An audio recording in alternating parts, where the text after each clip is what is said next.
When you start to put resistors in parallel with each other, you create a greater amount of paths for the current to flow. So theoretically, you're going to find that depending on the resistance that you are going to use, you could actually have the flow of current that's going to go up, because the total resistance that the circuit is going to see is physically going to be less.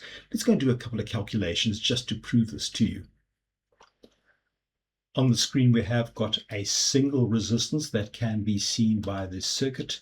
So the total resistance seen by the circuit is going to be 50 ohms. The current is going to be the voltage divided by the total resistance, which in this case is going to be 24 volts divided by 50 ohms.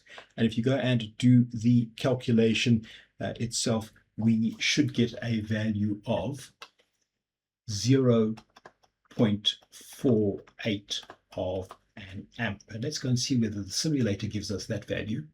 And that is it. You can see that the current going in and the current going out is going to be exactly the same. We're going to have one value that's going to come out. Maybe I should take away that amp. No, I'll still leave it there for a while. So on the screen in front of you, you can see that we have introduced a second resistor, also 50 ohms, which is in parallel with the first resistance. Now, what is the resistance that's going to be seen by the circuit itself? The resistance parallel, if you've just got two resistors, is going to be resistor 1 times resistor 2 over resistor 1 plus resistor 2. And that becomes a value of 50 times 50 divided by 50 plus 50. And if you do go and do that calculation, your parallel resistance is actually going to work out to half of the resistance that you can see for a single resistance. So in this case, it's going to calculate out as 25 ohms. Now we can say that the total current that's going to flow through the circuit is going to be the voltage divided by the total resistance that the circuit can see, which is going to be 24 divided by 25. And in this case, it's going to give us a current of 0.96 amps. So compared to the calculation on the left-hand side, you can see that we are going to have twice the amount of current that is going to flow. Let's go and see what this does on the simulator. And that is exactly what we are seeing on the simulator. The current that flows in, which is the same as the current that flows out, is now going to have a value of 0.96 amps.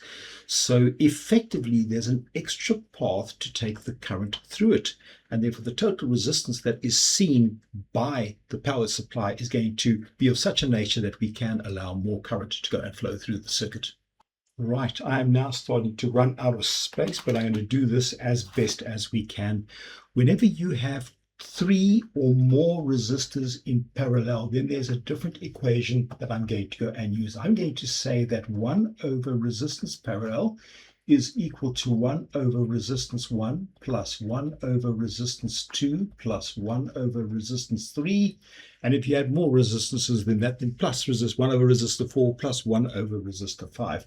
So in this case, 1 over resistance parallel is going to be 1 over, what is number 1? It's going to be 50 plus 1 over 50 plus 1 over 50. And just for the sake of convenience, I've gone and put them as all the same values. You can go and try out different values. Now, I need to have a common denominator that all of those numbers can go into, and they can all go into the number 50. 50 goes into 50 once, multiplied by the number at the top, which is going to be 1, plus the next 50 goes into it once, multiplied by the number at the top, which is going to be 1, plus the next 50 goes into it once, multiplied by the number above it, which is going to be 1, and that would give it. So 1 over resistance parallel is going to be equal to 1 plus 1 plus 1 is 3 over 50.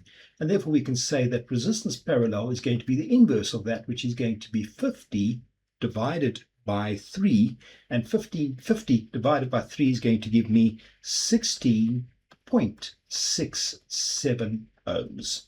I'm going to take away all of the clutter so that I can do the rest of the calculation. I'm just going to move that equation upwards. So in effect, the total resistance that can be seen by the circuit is going to be 16.67 ohms. And maybe let's just go fix that up. It looks like it's a bit of an error. Great, I've just rewritten that value. I had 16.77 instead of 16.67. So the total resistance seen by the circuit is going to be 16.7. Now let's go and calculate what the current should be through this circuit. The current is going to be the voltage divided by the parallel resistance, which in this case is going to be 24 volts divided by the 16.67. And if I do my calculations quickly, I'm going to get a value of 1.44 amps. Total current is going to be 1.44 amps. Let's go and see what the simulator gives us. And indeed, that is exactly the case. So you can see that the current which is going to flow through the total circuit is going to have a value of 1.44 amps. So the more resistors that we've put in parallel with the first one, the more alternate paths we're going to allow for a flow of current to take place. Now, I actually should be calculating the current that flows through each of those resistors, but I'm going to save that for a later video where we are going to do the Kirchhoff's current laws. And that completes our little exercise dealing with resistors in parallel in a DC circuit. As always, if you do come onto my workshops, it could be in my classes, we will go and do these calculations a lot more in depth and give you lots of opportunity to do it yourself.